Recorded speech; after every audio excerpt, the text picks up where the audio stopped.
Hello students, today we will studying SS of standard 8, chapter number 7, environmental changes. The air that envelops the earth from all sides is known as atmosphere. You all about atmosphere हम पहले भी first भी study कर चुके हैं. किसके बारे में? एटमॉस्फेयर के बारे में. जब हम लोगों ने स्फेयर्स स्टडी किया था तब हम लोगों ने एटमॉस्फेयर प्रॉपरली रीड किया है डिटेल में. The atmosphere is getting polluted due to human activities. The environment gets polluted due to industries, factories, power stations and vehicles. कैसे environment pollute होता है? Due to industries, factories and power station of vehicles. The changes that occur in temperature, direction of wind, moisture, etc. due to global warming are known as environmental change. Environmental change किसको बोलेंगे? The changes that occur in temperature, direction of wind, moisture due to global warming and known as environmental change. This is the define of environmental changes. Find out the places that experience extreme rain, heat, cold and extreme climate condition with the help of the given table. Also find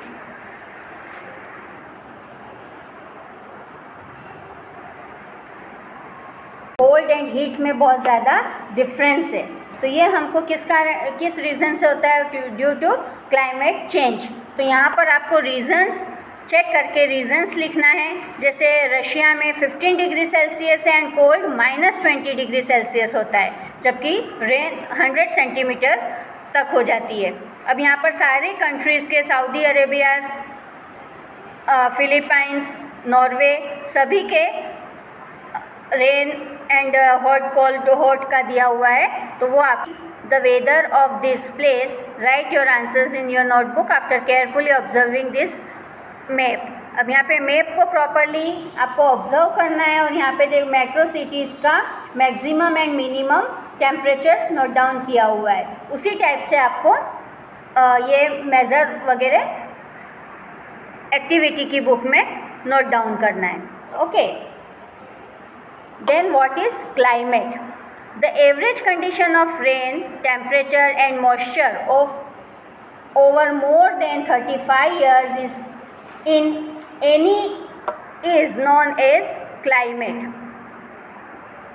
अब यहाँ पर climate का जैसे कि picture में आप लोग देख रहे हो, क्लाइमेट चेंज होने की वजह से कहीं पर तो बारिश नहीं है, रेनी सीज़न नहीं है, कहीं बहुत ज़्यादा ये ग्रीन हाउस इफ़ेक्ट की वजह से बहुत ज़्यादा बारिश हो रही है, कहीं पर जो भी ग्लेशियर्स हैं वो मेल्ट होने लग गए हैं.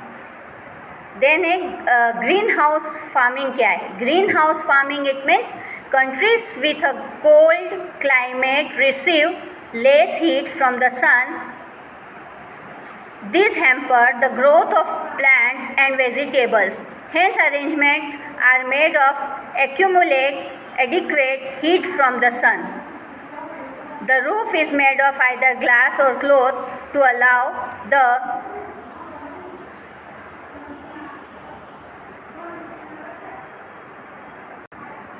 The roof is made of either glass or cloth or allow the sun rays to penetrate and sustain the heat inside the building. And this practice is known as greenhouse farming. अब यहाँ पर क्या होता है? जैसे बहुत ज़्यादा सन का टेम्परेचर हो जाता है, उसकी वजह से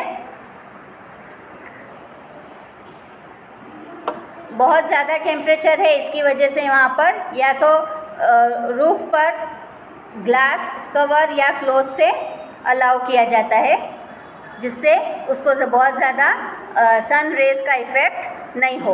ओके. देन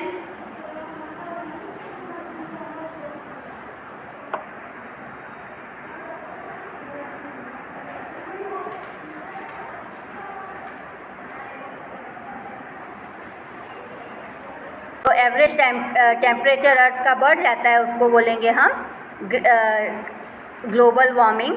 और ग्लोबल वार्मिंग सबसे ज़्यादा इफ़ेक्ट पड़ता है कार्बन डाइऑक्साइड के कारण। अब यहाँ पर हमारे पास पिक्चर दिया हुआ है, what is the reason of global warming. Global warming का रीज़न से बहुत ज़्यादा पॉल्यूशन होने की वजह से कार्बन डाइऑक्साइड एटमॉस्फेयर में बहुत ज़्यादा इंक्रीज़ हो जाती है, जिसके कारण पॉल्यूशन बहुत ज़्यादा बढ़ जाता है और ये सारे इफ़ेक्ट्स करते हैं होता है ग्लोबल वार्मिंग के through.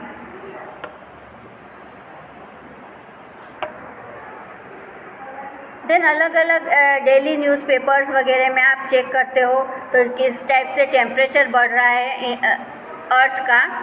Then average increases of 5 degree Celsius in the temperature in west Europe, heat experienced 14 degree temperature in Darjeeling reaches to maximum of 28 degree Celsius. 2009 centuries में 2009 में ये टेम्परेचर नोट डाउन किया हुआ है। 5 degree Celsius minimum temperature increase हो रहा है अर्थ पे, जिसके कारण हमको बहुत ज़्यादा हीट महसूस होती है। जहाँ पे दार्जिलिंग में बहुत कम टेम्परेचर होता था, जहाँ पर उसका 14 डिग्री सेल्सियस से 28 डिग्री सेल्सियस तक टेम्परेचर वहाँ पर हो गया। स्नोफॉल इन डेजर्ट में भी स्नोफॉल होने लगा। आप सभी को पता है डेजर्ट में बहुत कम रेनिंग होती है, लेकिन वहाँ पर भी अब ग्लोबल वार्मिंग की वजह से स्नोफॉल स्टार्ट हो गया। मुंबई रिसीव 942 ml रेन इन 1 डे। इतना ज़्यादा बारिश एक दिन में मुंबई में हुआ 2005 में। Increasing temperature in Australia, Sundarban is submerging. Sundarban बहुत बड़ा फॉरेस्ट है जहाँ पर वो भी सबमर्ज होने लगा। Reduction of 5 kilometer in Khumbu snow river of Nepal. Ice cap of the size of 3250 square kilometers melts within 35 days in Antarctica. इतना सारा आइस कैप से जो इतना सारा मेल्ट हो गया है ओनली 35 डेज में एंटार्क्टिका में, जो कि रिवर का एक सोर्स है और वो भी अब ड्राई अप होने लगा है। तो ये सारे इफ़ेक्ट्स हैं जो ग्लोबल वार्मिंग के कारण अर्थ पर हम लोग महसूस कर रहे हैं। How does the earth get heated? Earth कैसे हीट होती है? The green house gases like carbon dioxide, methane, nitrous oxide, chlorofluorocarbon, CFC का फुल फॉर्म है chlorofluorocarbon, and halocarbons play an active role in the green house effect. The increase in the proportion of these gases leads to the problem of global warming and climate change. ये सारी gases है जिसके कारण green house gases है carbon dioxide, methane, nitrous oxide, chlorofluorocarbon and halocarbon. इन सभी के कारण ग्रीन हाउस इफेक्ट होता है और ये इसके इन प्रोपोर्शन जो गैसेस का प्रोपोर्शन एटमॉस्फेयर में इंक्रीज़ होता है और उसकी वजह से ग्लोबल वार्मिंग होता है और क्लाइमेट चेंज होता है। Increase in the temperature by 0.6 degree Celsius in the last 100 years. Last 100 years में इतना टेम्परेचर चेंज हुआ है और ये मीन टेम्परेचर 95 से 2004 के बीच में ये पिक्चर दिया हुआ है आपको। इसके थ्रू आप चेक कर सकते हैं कि ये जितना भी ऑरेंज एरिया है यहाँ पर बहुत ज़्यादा टेम्परेचर इंक्रीज़ होने लगा है। देन हमारे पास ये साइकिल है। कार्बन डाइऑक्साइड हमारे पास 64% हो गया है, क्लोरोफ्लोरोकार्बन 65%, मीथेन 10%, हेलोकार्बन 0.5%। ये इतना गैसेस है जो इंक्रीज़ हुआ है। Each person in the world release 4.5 metric tons of carbon dioxide. इतना अर्थ पर पॉपुलेशन इंक्रीज़ हुआ है जिसके कारण हर एक पर्सन इतना वर्ल्ड में 4.5 metric tons of CO2 release करता है। और 100 ईयर्स अगो ये अमाउंट कितना था? ओनली 275 ppm और टुडे है इट इज़ 350 ppm। इतना इंक्रीज़ हुआ है ये।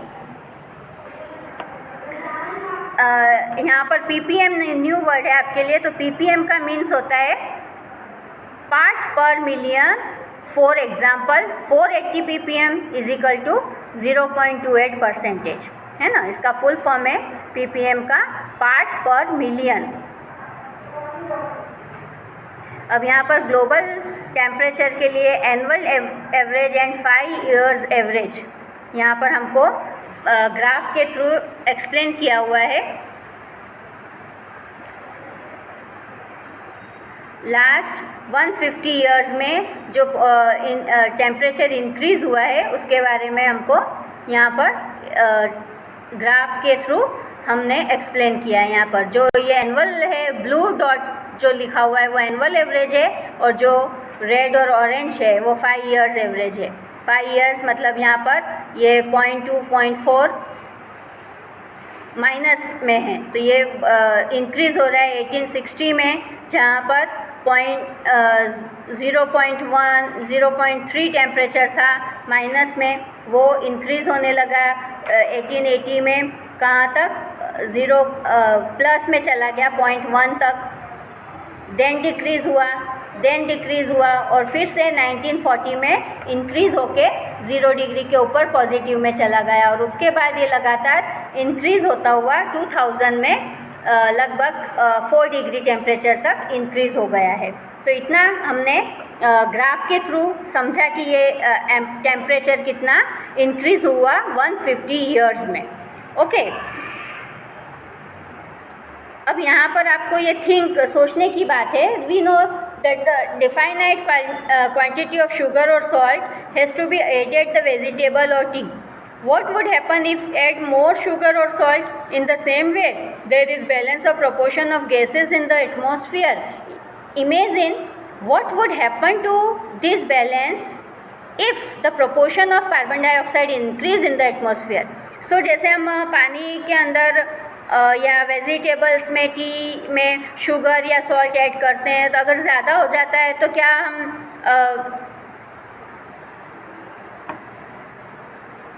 कैसा हम फील करते हैं, इसके बारे में है। अगर यही टेम्परेचर, कार्बन डाइऑक्साइड का प्रोपोर्शन यही इंक्रीज़ हो जाएगा एटमॉस्फेयर में, तो हम लोगों के लिए ब्रीथिंग लेना बहुत हार्ड हो जाएगा, बहुत डिफ़िकल्ट हो जाएगा। तो इसके लिए हमको जैसे भी हो, ज़्यादा से ज़्यादा हो, हमको कार्बन डाइऑक्साइड कम, हम इसके क्या रीज़न्स हो सकते हैं कम करने के? ट्रीज़ ग्रो करना है हमको, है ना। जैसे यहाँ पर इतना प्रोपोर्शन इस टेबल के थ्रू बताया हुआ है कि कितने प्रोपोर्शन में कार्बन डाइऑक्साइड रिलीज़ होती है। AC, TV, tubelight, computer, fridge, thermal power stations, ये सारा इतना रिलीज़ करते हैं, जिसकी वजह से और भी हमारे यहाँ पर CO2 वगैरह इंक्रीज़ होता है। ओके, इस चैप्टर में हम यहीं तक स्टडी करेंगे, देन नेक्स्ट चैप्टर में हम विल स्टडिंग।